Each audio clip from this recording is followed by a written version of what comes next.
Bonjour, avec vous, Monsieur Sabour, lycée qualifiant Mohamed V, Académie régionale L'Ayoun, Sakia Al-Hamra. Voici ce que j'ai proposé pour vous aujourd'hui. Donc, bien sûr, ce cours est destiné aux élèves des deuxième année bac sciences maths, BIOF. L'examen national 2008, session normale.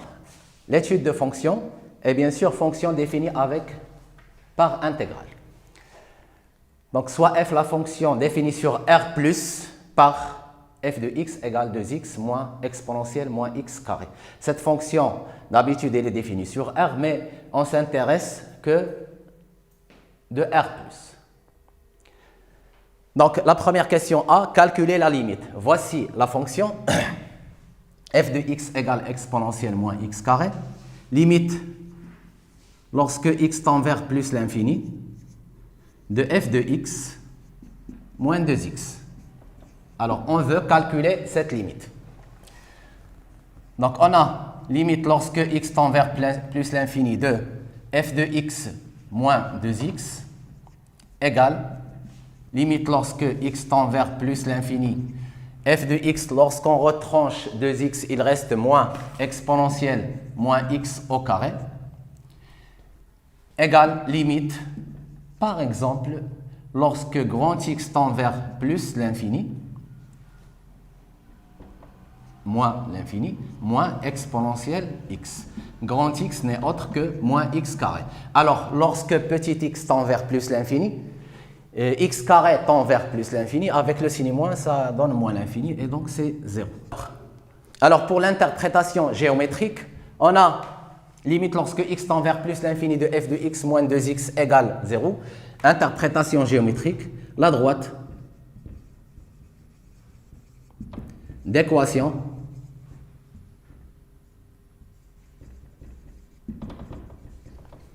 y égale 2x est une asymptote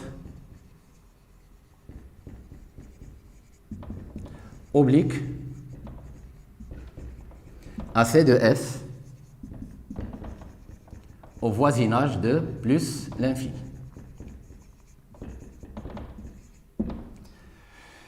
D'accord, passons maintenant à la question B. Alors, pour la question B, calculer f' de x pour tout x appartenant à R+, puis dresser le tableau de variation, on doit dire un tableau de variation de la fonction f. D'accord. Alors, pour cette question, est-ce qu'on doit tout d'abord montrer que la fonction f est dérivable et puis calculer après, ou bien donner après l'expression de f' de x, ou bien on passe directement au calcul de f' de x? Bon, la réponse à cette question, elle est dans l'exercice. Je vais passer à cette question-là. La question 2, deuxième question, B. Là, on s'intéresse à montrer que la fonction g est dérivable. Alors, on nous demande de montrer que g est dérivable sur R+. Et qu'après, on calcule g' de x et on doit trouver que ça coïncide avec f de x. D'accord? Donc là, je ne vais pas montrer que ma fonction est dérivable, mais je vais le faire entre parenthèses, bien sûr. Donc, pour montrer que cette fonction est dérivable, on sait que la fonction qui a x fait correspondre ou bien associer 2x est une fonction dérivable sur R, en particulier sur R+. Je m'intéresse à la dérivabilité sur R+. Cette fonction-là, elle est la composée de deux fonctions. La fonction u qui a x fait correspondre moins x carré, c'est celle-là. On sait que u est dérivable sur R+. Pourquoi? Parce que c'est la restriction d'une fonction monome qui est dérivable sur R. Et que u de quel que soit x appartenant à R+, u de x, elle est inclue dans R, et que la fonction v définie par v de x égale exponentielle x, on sait qu'elle est dérivable sur R, et donc v en u, c'est la composite de fonctions, cette fonction, elle est dérivable. D'accord? Mais pour ma solution, je ne vais pas écrire tout ça parce qu'on me demande simplement de calculer f' de x. Et on ne me demande pas de montrer que ma fonction, elle est dérivable sur R+, puis calculer. Donc, quel que soit x appartenant à R+, f' de x égale. Bon, pour cette fonction, sa fonction dérivée est 2. Pour celle-là, c'est la composée de deux fonctions, vers U. Donc, on sait que si est U dérivable, V dérivable, U2 sur intervalle, bien sûr, I, U de I inclus dans l'intervalle J, parce que la fonction V est dérivable sur G, alors V rang U est dérivable et V rang U' égale U' rang fois V' rang U. Ça veut dire qu'on va dériver la première fonction et puis multiplier par cette expression-là, égale 2 plus 2x exponentielle moins x carré. C'est f' de x. Alors, vous pouvez dresser un tableau de variation. Donc, pour donner un tableau de variation,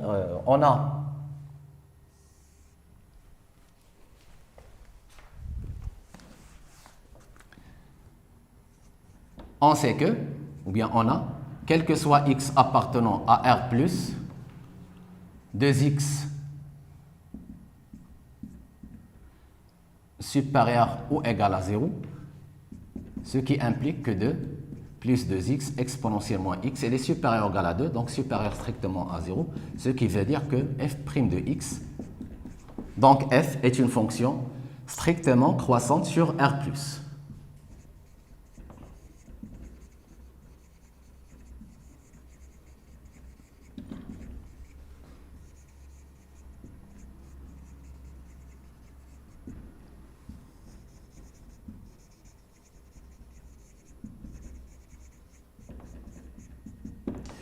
Et puis, je dresse un tableau de variation x, f' de x, et là, c'est la fonction f, 0 plus l'infini. F' ne s'annule pas, la fonction, elle est croissante. Les limites, lorsque x tend vers plus l'infini, on vient de montrer que cette limite égale 0, donc c'est la limite de 2x, c'est-à-dire plus l'infini. Et là, on a l'image de 0, f de 0, c'est moins 1. Entre parenthèses, f' de 0, parce que la fonction est dérivable sur R+, f' de 0 égale 2. Ça veut dire quoi? On a une interprétation géométrique, f' bien sûr droite, on travaille sur l'intervalle 0 plus l'infini. F' droite de 0 égale 2, ça veut dire que la courbe C de f admet une demi-tangente, d'accord, de coefficient directeur 2 égale 2 à droite en x0 égale 0. D'accord, je vais passer à la question C. Montrer que l'équation f de x égale 0 admet une solution unique alpha dans R+, et que alpha est compris entre 0 et 1. D'accord, là on a deux questions. La première question, je dois montrer que cette solution, existe dans R+, bien sûr, et elle est unique. Ben, on n'a pas droit à TVI dans cette partie-là, et que alpha est compris strictement entre 0 et 1. Je vais utiliser le théorème de la bijection ici.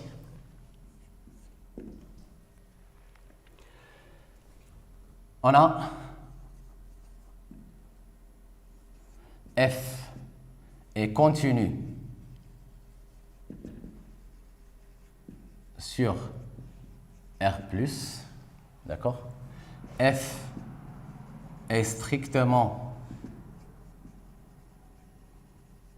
croissante sur R+, donc f admet une fonction réciproque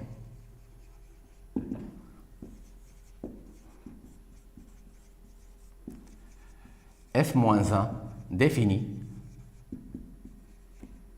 sur un intervalle J qui est f de R plus égale, là c'est f de R plus, on sait que la fonction f elle est dérivable, bien sûr, on peut prendre ça du tableau de variation, c'est l'intervalle moins 1 plus l'infini, parce que c'est f de 0, et limite lorsque x tend vers plus l'infini de f de x, et donc ça donne moins 1 plus l'infini. Ce que je viens de montrer que f de R plus vers moins 1 plus l'infini est une bijection.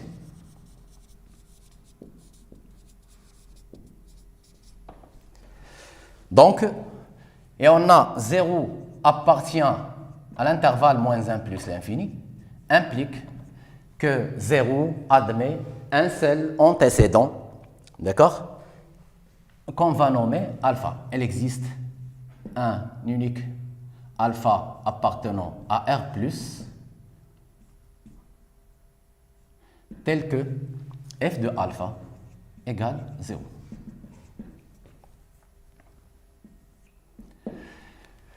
C'est la partie 1 de cette question. Pour la partie 2, montrons que alpha compris entre 0 et 1. Donc, montrons que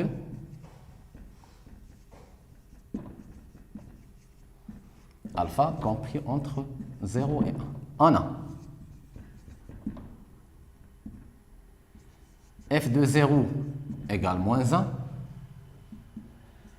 F de 1, ça se calcule. F de x était 2x moins exponentielle moins x carré, donc ça donne 2 moins e à la puissance moins 1, égale 2 moins 1 sur e, c'est-à-dire 2e moins 1 sur e. D'accord? Je remarque facilement que f de 1 est strictement positif. C'est un nombre réel strictement positif. F de 0 égale moins 1. Donc on a, ou bien donc,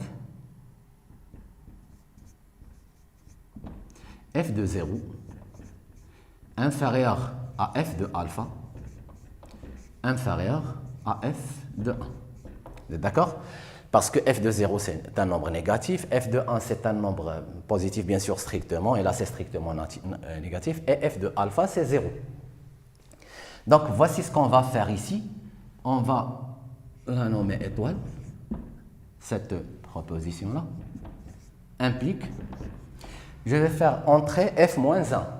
Alors, je rappelle que si f admet une fonction réciproque f moins 1, bien sûr, f défini sur i et f moins 1 défini sur l'intervalle j. La monotonie de f sur i est la même que celle de f moins 1 sur j. Or, on vient de montrer que la fonction f elle est croissante sur l'intervalle 0 plus l'infini.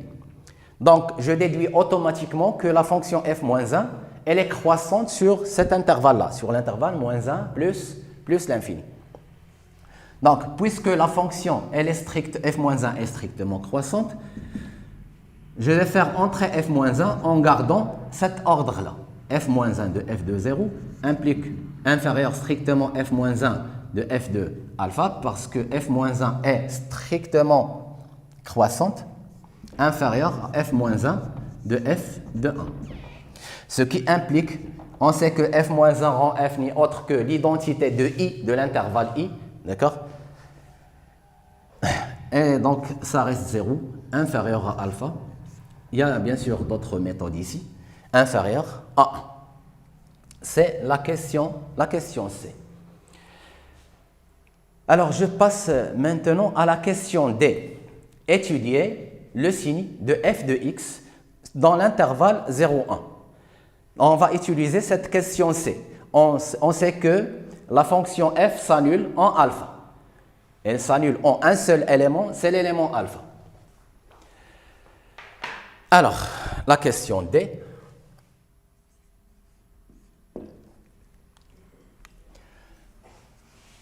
On sait que f est strictement croissante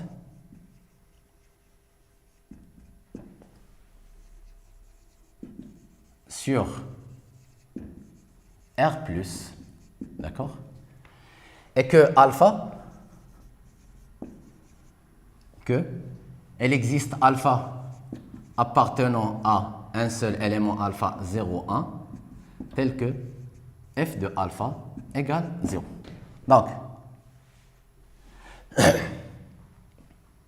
Donc, si x égale alpha,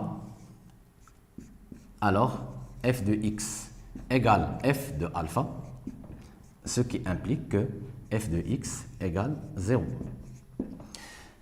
Deuxième chose, si x est supérieur strictement à alpha, implique que f de x supérieur strictement à f de alpha. Pourquoi? Parce que la fonction, elle est strictement croissante sur R+, et ce sont deux éléments de R+, implique que f de x supérieur strictement à 0. Et troisième chose, si x est inférieur à alpha, bien sûr supérieur ou égal à 0, alors f de x, elle est inférieure à f de alpha.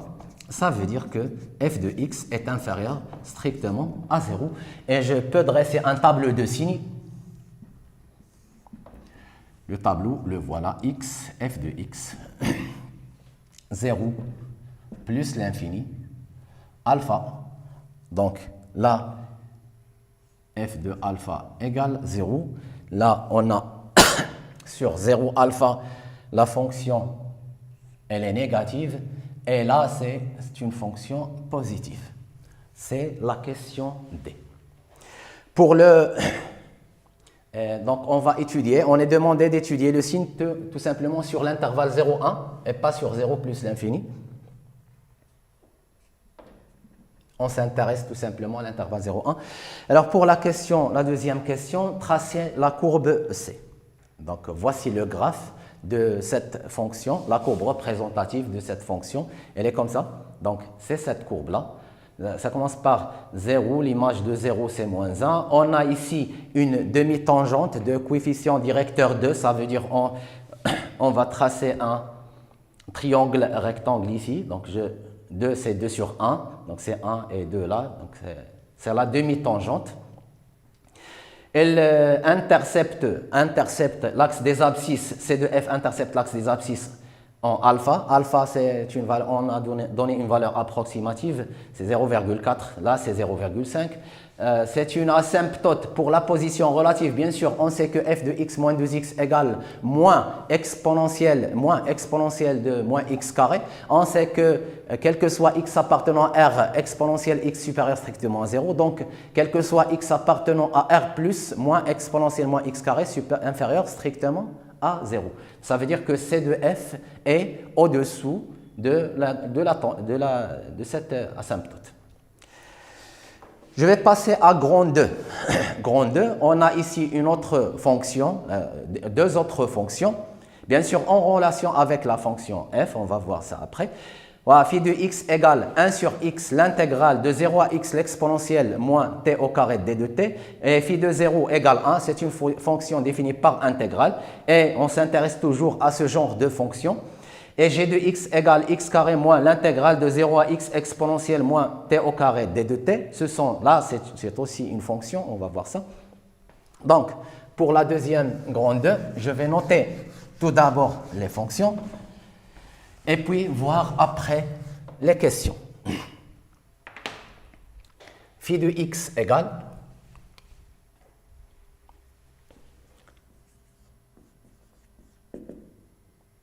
donc c'est 1 sur x, l'intégrale de 0 à x exponentielle moins t au carré d de t, égale 1. Bien sûr, là c'est x supérieur strictement à 0. Là c'est x égale 0. C'est-à-dire on s'intéresse à R+. Et la fonction g, elle est définie par g de x égale, je crois que c'est x carré, moins l'intégrale de 0 à x exponentielle moins t au carré d de t. D'accord. Alors, c'est grand 2. Et je passe maintenant aux questions.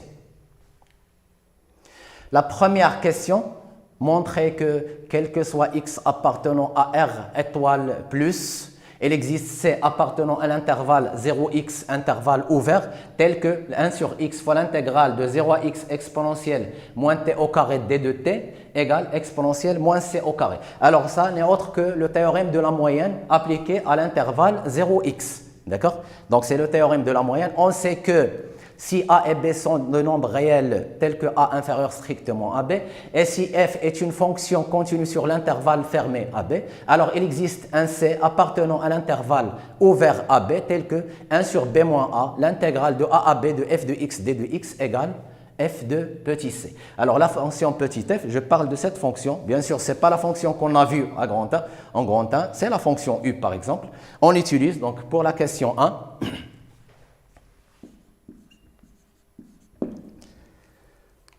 on sait que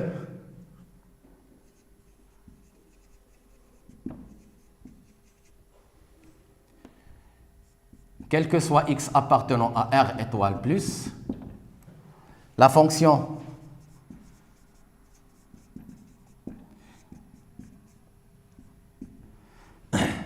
exponentielle moins t au carré est continue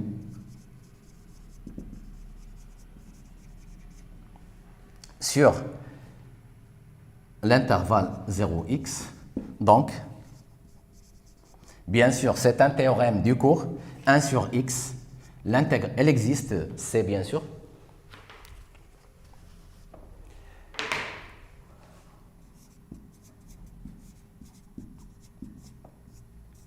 Tel que 1 sur x, bien sûr x moins 0, l'intégrale de 0 à x exponentielle moins t au carré d de t égale exponentielle, là c'est la fonction u par exemple, égale exponentielle moins c au carré. D'accord? Parce que u de t égale exponentielle moins t au carré, et donc u de c n'est autre que exponentielle moins c au carré. Alors, c'est la première question. Pour la deuxième question, on nous demande de déduire ça. Ça veut dire qu'on est forcé d'utiliser la question B. La question A, pardon. Donc, pour la question B, l'intégrale, donc pour x égale 1, on sait que d'après la question A, quel que soit x appartenant à R étoile plus, il existe au moins un C appartenant à l'intervalle 0x, tel que 1 sur x, l'intégrale de 0 à x exponentielle moins t au carré d de t, égale exponentielle moins c au carré. Pour x égale 1, implique, il existe C appartenant à l'intervalle 0,1, tel que 1 sur 1, je remplace x par 1, l'intégrale de 0 à 1 exponentielle moins t au carré d de t, égale exponentielle moins c au carré. D'accord, on sait que moins c au carré, or, moins c au carré est inférieur strictement à 0 parce que c ne s'annule pas. Donc, exponentielle moins c au carré, elle est inférieure à exponentielle 0 égale 1, d'où exponentielle moins c au carré, on le sait, n'est autre que l'intégrale de 0 à 1, exponentielle moins t au carré d de t, elle est inférieure à 1. D'accord, je passe à la question suivante, c'est cette question-là. La deuxième question A, montrer que g de alpha égale l'intégrale de 0 à alpha de f de t d de t. Ben, ce ne sont que des calculs, bien sûr. Je peux commencer par cette expression ou bien l'autre expression. Ça revient au même. Et par exemple, c'est la deuxième question. Montrons que g de alpha, donc je peux commencer par l'intégrale de 0 à alpha de f de t d de t égale l'intégrale de 0 à alpha. On sait que quel que soit x appartenant R plus f de x égale 2x moins exponentielle moins x carré. Donc l'intégrale de 0 à alpha exponentielle de t moins exponentielle moins t au carré. D'accord? Donc on utilise la linéarisation ici. Pardon, c'est la linéarité. Donc l'intégrale de 0 à alpha de t d de t moins l'intégrale de 0 à alpha exponentielle moins t au carré d de t. Une primitive de cette fonction, c'est t au carré, 0 alpha, moins l'intégrale de 0 à alpha exponentielle moins t au carré d de t égale alpha au carré moins l'intégrale. Bien sûr, là, je remplace par 0, donc ça donne 0. Exponentielle moins t au carré d de t et ce n'est autre que g de alpha. G de x égale x au carré moins l'intégrale de 0 à x de exponentielle moins t au carré d de t. Alors, pour la question B, montrer que G est dérivable sur R+, et que, quel que soit x appartenant à R+, G' de x égale 0. Donc, tout d'abord, je dois montrer, maintenant, on impose cette question. On doit montrer que la fonction est dérivable sur R+, tout d'abord. Et puis, on calcule G' de x. Donc, je vais effacer ça. Garder mes fonctions ici.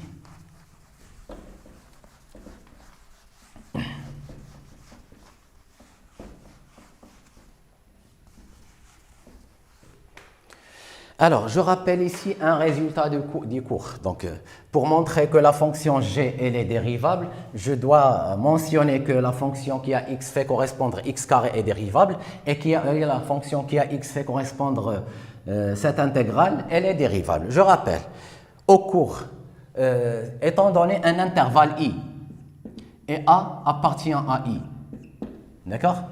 Si la fonction, si petit f est continue sur i, alors cette fonction-là, ax de f de t, d de t, c'est quoi cette fonction? C'est la fonction primitive, bien sûr, je parle de cette fonction définie sur i. C'est la fonction primitive de petit f qui s'annule en a. D'accord? Et donc, pour montrer que cette fonction, elle est dérivable, on doit tout simplement dire que cette fonction-là, elle est continue sur R+, parce que x appartient à R+, ici. Donc, c'est la question numéro B. Deuxième question, B.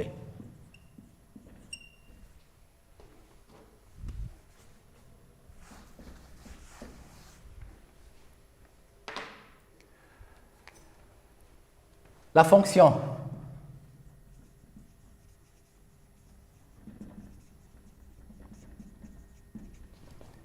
est dérivable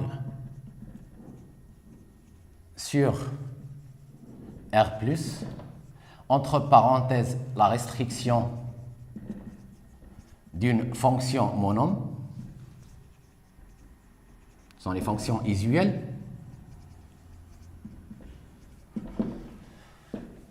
la fonction, donc quel que soit x appartenant à R, soit x appartenant à R+,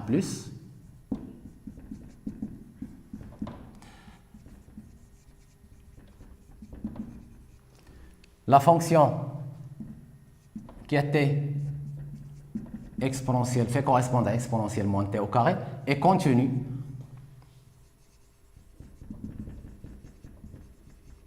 sur R+, elle est continue sur R+, donc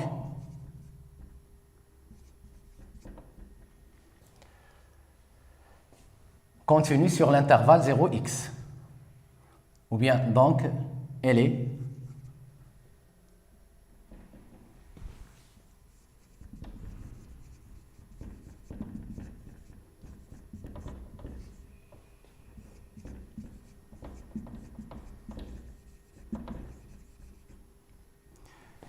dérivable sur R+. D'accord? Et sa fonction dérivée n'est autre que exponentielle moins x au carré. Là, cette fonction, elle est dérivable sur R+. Cette fonction est dérivable sur R+. En conclusion, on a G est dérivable sur R+, car c'est la différence, je peux même écrire la somme, la différence de deux fonctions dérivables sur R+.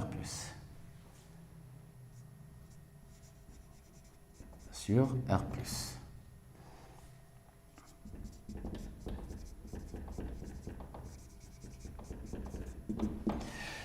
Alors, pour g' de x, la deuxième partie de cette question, quel que soit x appartenant à R+, g' de x égale la dérivée de la fonction qui a x fait correspondre x carré, c'est 2x, moins la dérivée de cette fonction-là, c'est exponentielle moins x au carré. Et donc, c'est la fonction, donc c'est f de x. On tombe sur l'expression de f de x. Voici pour cette question. Je passe à la question C. Montrer que l'équation g de x égale 0 admet une solution unique. D'accord? L'unicité, bien sûr, dans l'intervalle alpha 1. Intervalle ouvert. Voici une première méthode.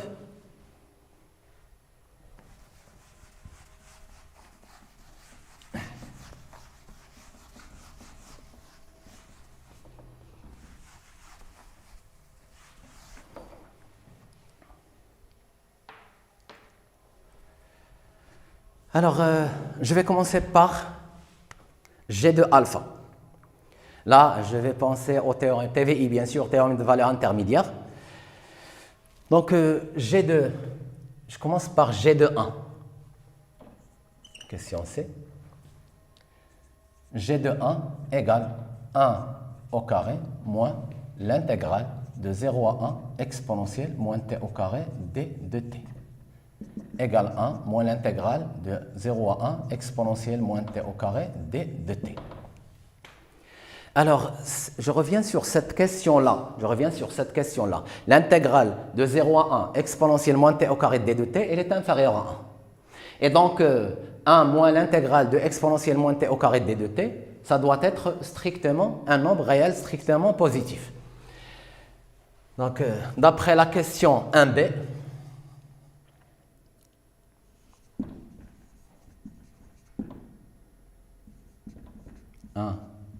B, l'intégrale de 0 à 1 exponentielle moins t au carré d de t inférieur à 1, donc 1 moins l'intégrale de 0 à 1 exponentielle moins t au carré d de t est supérieur strictement à 0, d'où g de 1 est un nombre strictement positif. Je vais passer maintenant à alpha. G de alpha égale. Je reviens sur cette question-là. D'accord? G de alpha, c'est l'intégrale de 0 à alpha de f de t, d de t.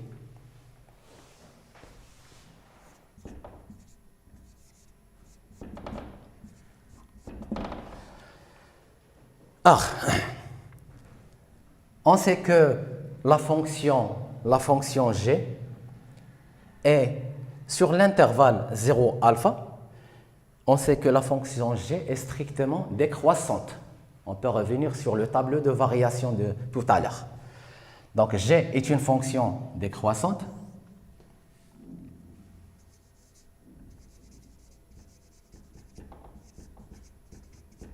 Donc, est une fonction strictement décroissante.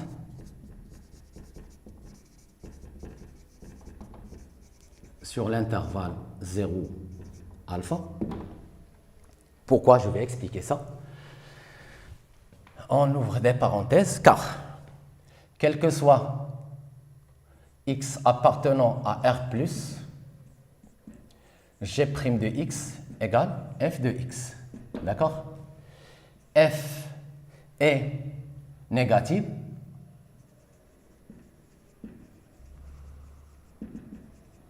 Sur 0 alpha et s'annule en un seul élément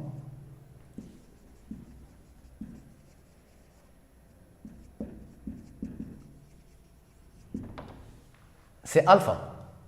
On l'a déjà vu. On sait que G s'annule en alpha. Donc, G' est négative, d'accord?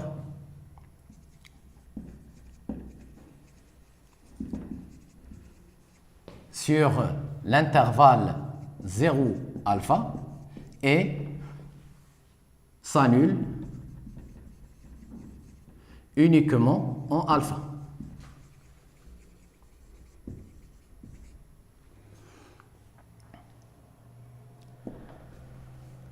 Donc, d'où G est strictement décroissante. Voici l'explication de cette partie. Si la fonction G', c'est une propriété des cours des premières années, donc si G' admet un signe constant et s'annule en quelques éléments, exactement sur un ensemble dénombrable, on dit entre parenthèses, alors la fonction, elle est strictement monotone. Ça veut dire quoi? Ça veut dire que, alors, voilà, comme alpha supérieur strictement à 0, ça on le sait, alors G de alpha est inférieur strictement à G de 0. Et pour G de 0 n'est autre que 0. 0, l'intégrale de 0 à 0. Donc,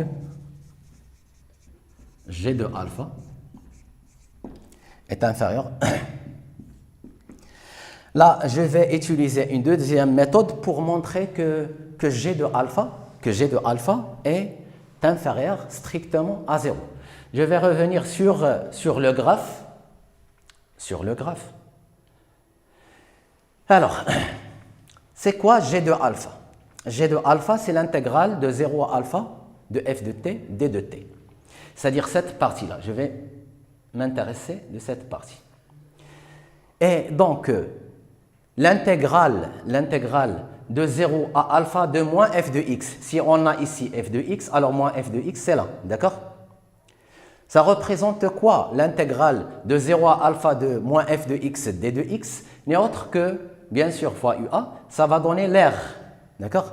Lorsqu'on multiplie par l'unité d'air, ça va donner l'air entre C de F, l'axe des abscisses, et les deux droites, l'axe des ordonnées, et cette droite-là verticale d'équation x égale alpha. Et vous remarquez que c'est un élément, bien sûr, strictement positif. Si l'intégrale de moins alpha de f de x, d de x inférieure strictement à 0, alors l'intégrale de 0 à alpha de f de t, d de t, ou bien f de x, d de x est inférieure strictement à 0. C'est une autre méthode de voir cette question.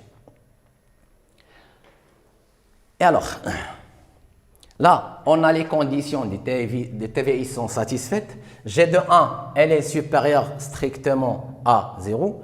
G de alpha, elle est inférieure strictement à 0. La fonction G, elle est même dérivable, donc je peux dire automatiquement qu'elle est continue sur l'intervalle.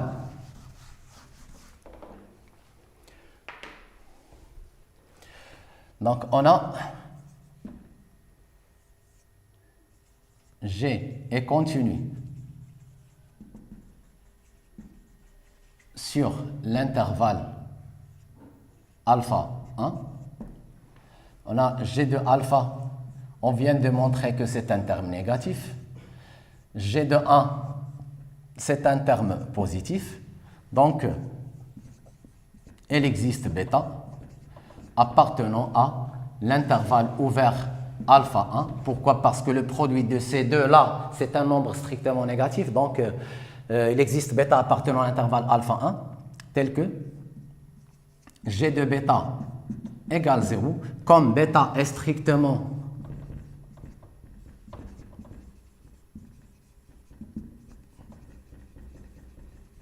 croissante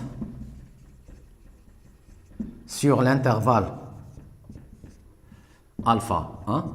Pourquoi? Parce que quel que soit x appartenant à l'intervalle alpha 1, f de x supérieur ou égal à 0, et s'annule en alpha uniquement. Donc, quel que soit x appartenant à l'intervalle alpha 1, g' de x supérieur ou égal à 0. Comme il s'annule en alpha uniquement, alors c'est une fonction strictement croissante. Comme bêta, alors, comme pardon, G est strictement croissante sur alpha 1, alors bêta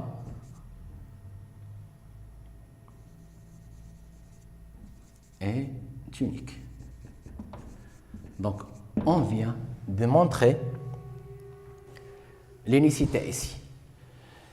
On passe maintenant à une autre question. Donc, c'est la question troisième, question A. Montrer que la fonction phi est continue à droite en 0. On va montrer, on s'intéresse là à la continuité. Et puis, on va parler un peu de l'intégration par partie. Alors, pour la continuité.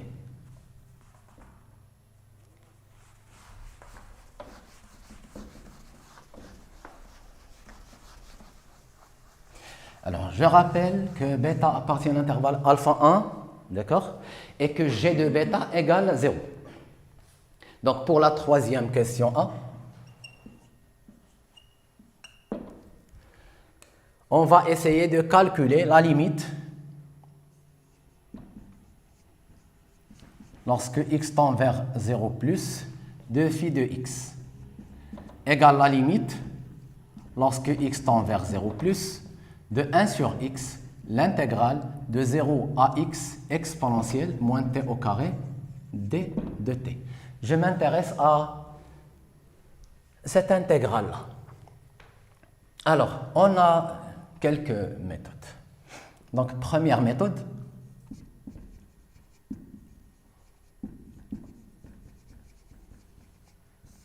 on sait que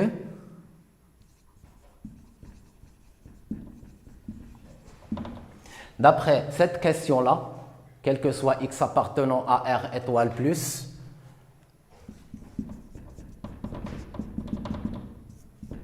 il existe C appartenant à l'intervalle 0x, tel que 1 sur x fois l'intégrale de 0 à x exponentielle moins t au carré de d de t égale exponentielle moins c au carré. Donc, soit x appartient à R étoile plus, on a C appartient à 0x, implique, il y a même équivalence ici, que 0 inférieur à C inférieur à x, implique que on va enlever au carré, on va multiplier par moins 1, et on va passer à l'exponentielle, moins x carré inférieur à exponentielle moins c au carré inférieur, exponentielle 0 c'est 1, ce qui implique que exponentielle moins x au carré inférieur à, bien sûr, 1 sur x, l'intégrale de 0 à x exponentielle moins t au carré d de t, qui est inférieur à 1, ce qui implique qu'on a limite lorsque x tend vers 0 plus de exponentielle moins x carré égale 1, d'accord? Limite lorsque x tend vers 0 plus de 1 égale 1. Donc, d'après Gendarme, limite lorsque x tend vers 0 plus de 1 sur x, l'intégrale de 0 à x exponentielle moins t au carré d de t égale 1, d'où limite lorsque x tend vers 0 plus de phi de x égale phi de 0. Ainsi, on a montré que la fonction phi, elle est continue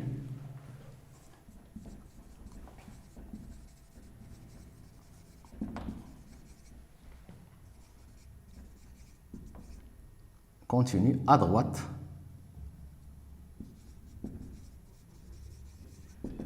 en x0 égale 0. Pour la deuxième méthode,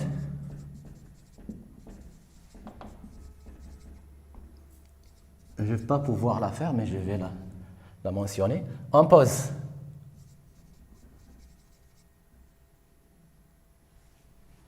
ou bien soit psi, la fonction telle que la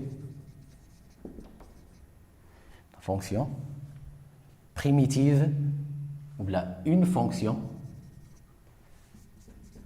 primitive de la fonction qui à t fait correspondre exponentielle moins t au carré, Et donc l'intégrale de 0 à x de exponentielle moins t au carré d de t égale, fois 1 sur x, égale psi de x moins psi de 0 sur, bien sûr cette fonction existe parce que cette fonction elle est continue, sur r plus, sur r sur. Et là, psi de x, ce n'est autre que la limite de cette fonction, c'est la limite de ce taux de variation qui n'est autre que psi prime de 0 et on tombe sur la même valeur.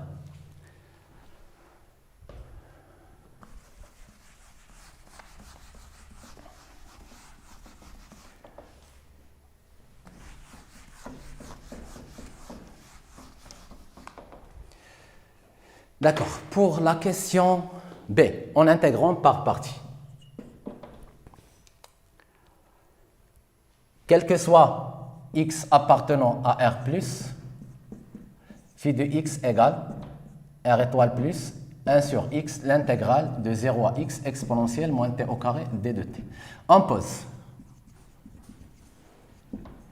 u de t égale exponentielle moins t au carré, v' de t égale 1, ce qui implique u' de t égale moins 2t exponentielle moins t au carré. Et là, il n'y a pas d'implication parce qu'une primitive de 1, ce n'est pas forcément t. v de t égale t. Donc, phi de x égale, c'est t exponentielle moins t au carré, moins, avec le signe moins, ça donne plus, de l'intégrale de 0 à x. Donc, c'est x phi de x, bien sûr. De 0 à x de t au carré, exponentielle moins t au carré, d de t. Je remplace par x, donc ça donne x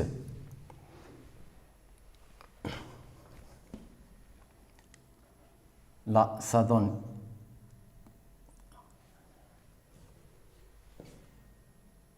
x exponentielle moins x carré. Je remplace par 0, ça donne 0, plus 2, l'intégrale de 0 à x, t au carré exponentielle moins t au carré d de t. Donc, je divise par x, x appartient à r étoile plus. Lorsqu'on divise par x, on tombe sur phi de x égale exponentielle moins x carré, plus 2 sur x, l'intégrale de 0 à x de t au carré exponentielle moins t au carré d de t. C'est ce qu'il fallait trouver.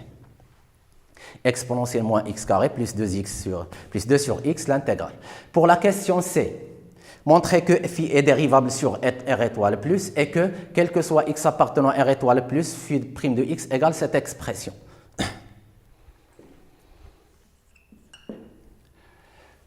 Alors, pour montrer que phi est dérivable, c'est déjà fait. On a déjà parlé de cette fonction. Donc, la fonction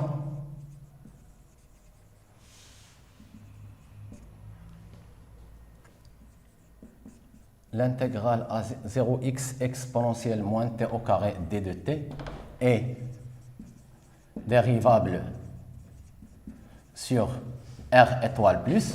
On l'a déjà vu dans cet exercice parce que cette fonction elle est continue tout simplement. Donc, phi est dérivable sur r étoile plus car c'est le rapport de deux fonctions dérivables sur r étoile plus.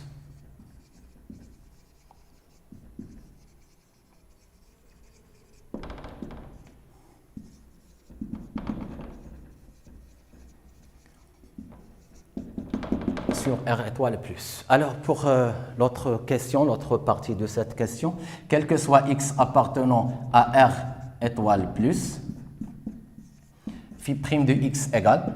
Là, je reviens sur cette expression-là. Donc, la dérivée de cette fonction, c'est moins 2x exponentielle moins x au carré. Là, c'est le produit de deux fonctions, u' fois v plus. Donc, la dérivée de cette fonction, ça donne moins 2 sur x carré. L'intégrale de 0 à x, t au carré exponentielle moins t au carré d de t. Plus la dérivée de cette fonction-là. Donc, je vais remplacer ici par x. Donc 2 sur x fois x au carré exponentielle moins x carré. c'est égal à, là, on va simplifier par x, il reste 2x exponentielle moins x carré qui va se simplifier avec cette expression, il reste en fin de compte moins 2 sur x carré, l'intégrale de 0 à x, t au carré exponentielle moins t au carré d de t. Je passe maintenant à l'autre partie, je crois que c'est montrer que phi de l'intervalle 0,1 est inclus dans l'intervalle 0,1.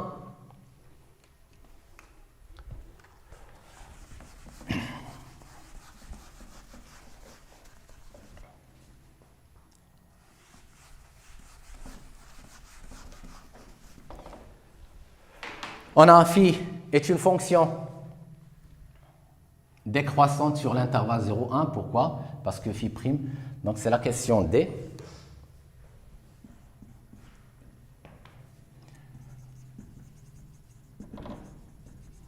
Quel que soit x appartenant à R étoile plus phi de x, phi prime de x égale moins 2 sur x au carré, l'intégrale de 0 à x exponentielle t au carré exponentielle moins t au carré d de t.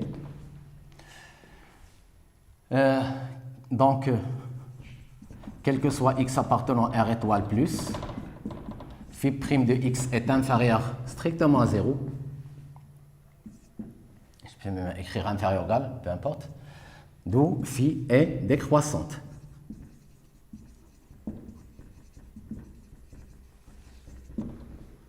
Sur l'intervalle 0, sur R étoile plus, sur R plus, pardon. Donc sur R plus.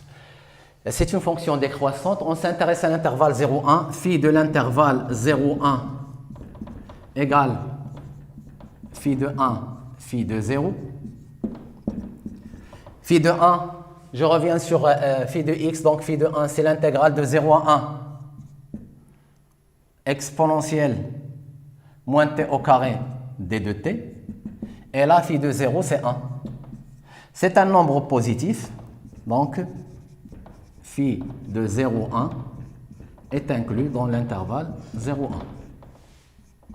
Car l'intégrale de 0 à 1 exponentielle moins t au carré d de t supérieure, elle est même supérieure strictement à 0. Pour la quatrième question, on sait que quel que soit t appartenant R plus, moins t au carré inférieur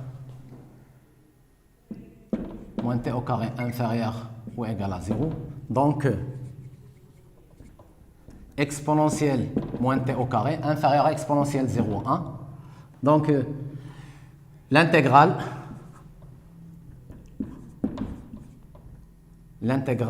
de 0 à x de t au carré exponentielle moins t au carré d de t est inférieure à l'intégrale, ou égale ici, ou égale à l'intégrale 0 à x de t au carré de 1 d de t. D'accord? Donc,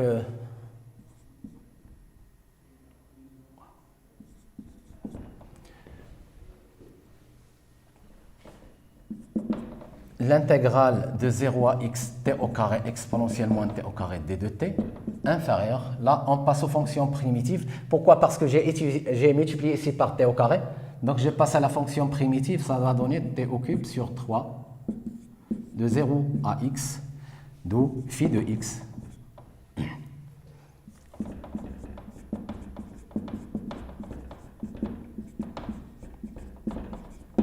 Et c'est ce qu'on cherche. Pour la question B, montrer que quel que soit x appartenant à l'intervalle 0,1 phi prime de x inférieur ou égal à 2 tiers. La question B, on sait que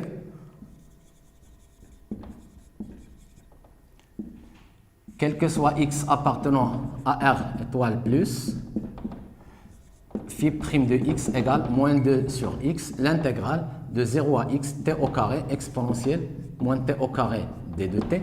Donc, quel que soit x appartenant à R, la valeur absolue de phi prime de x égale, là, la valeur absolue, ça va donner 2 sur x, pour l'intégrale de 0 à x t au carré exponentielle moins t au carré d de t. Là, ça donne, or, l'intégrale de 0 à x t au carré exponentielle t de t inférieur ou égal à x au cube sur 3. Lorsqu'on multiplie par 2 sur x, 2 sur x, l'intégrale 0 à x, t au carré exponentielle moins t au carré d de t inférieur ou égal. On va multiplier par 2 sur x là, ça donne 2 sur 3 x au carré. Et là, comme x est inférieur à 1, d'où phi prime de x en valeur absolue, quel que soit x appartenant R étoile plus, phi prime de x est inférieur ou égal à 2 tiers. Pourquoi? Parce que x au carré inférieur à 1, quel que soit x appartenant à l'intervalle 0,1. Là, on travaille que dans l'intervalle 0,1. Ça, c'est un résultat de R étoile plus, ou bien de R plus, et là, c'est un résultat de l'intervalle 0,1. Maintenant, montrez que pour la question C,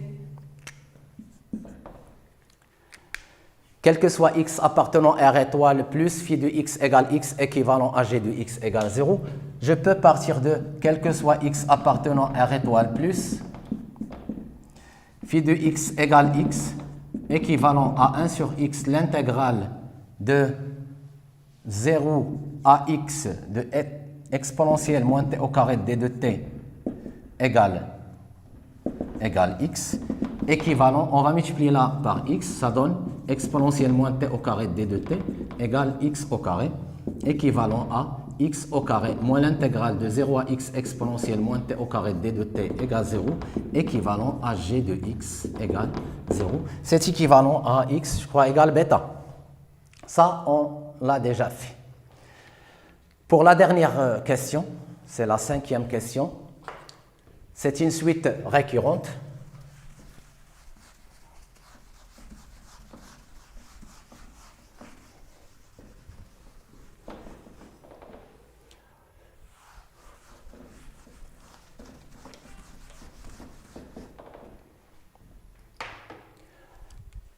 Je vais être un peu rapide dans cette question. Donc la suite UN est définie par U0 égale 2 tiers, UN plus 1, quel que soit n appartenant à n, UN plus 1 égale phi de UN. Montrez que quel que soit n appartenant à n, UN compris entre 0 et 1 par récurrence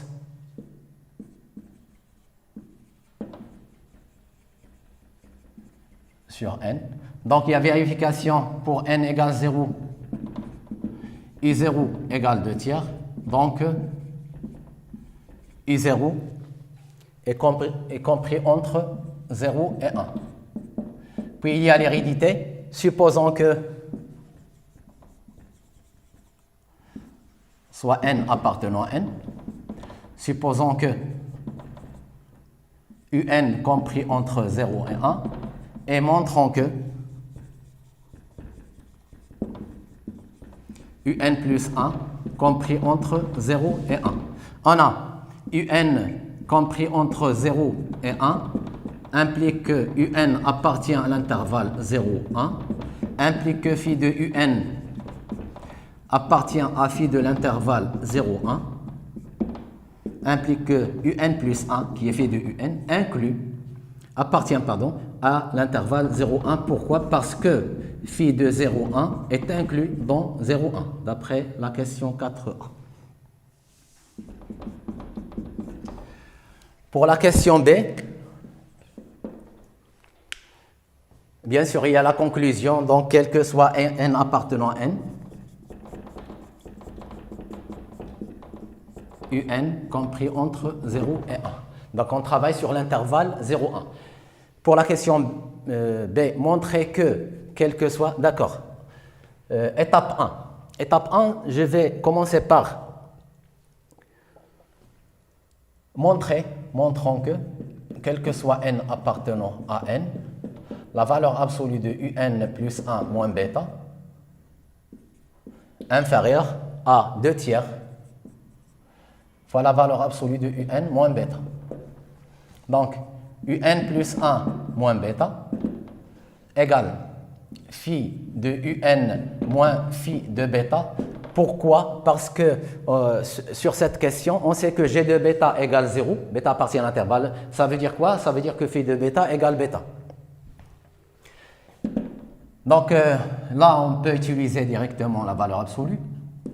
Et on utilise le théorème des accroissements finis sur l'intervalle un bêta ou bien bêta un. Et ça donne un moins bêta fois phi prime de c. Il existe un certain c appartenant à un moins bêta. J'essaie d'être un peu rapide parce que je n'ai pas assez de temps. Phi prime de c, donc c appartient à un bêta ou bien c appartient à l'intervalle bêta un. Comme quel que soit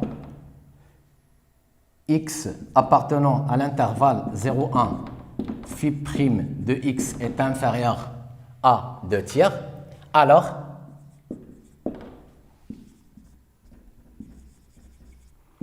la valeur absolue de un plus 1 moins bêta est inférieure à 2 tiers la valeur absolue. D'accord? Et on va utiliser la récurrence pour montrer le résultat qu'on cherche.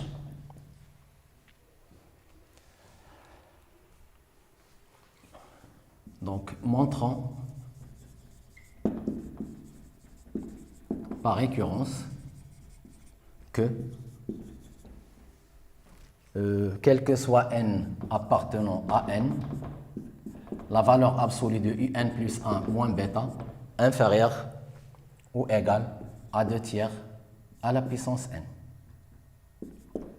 Alors, c'était l'exercice d'aujourd'hui, l'examen national. En espérant vous rencontrer le plus proche possible. À bientôt.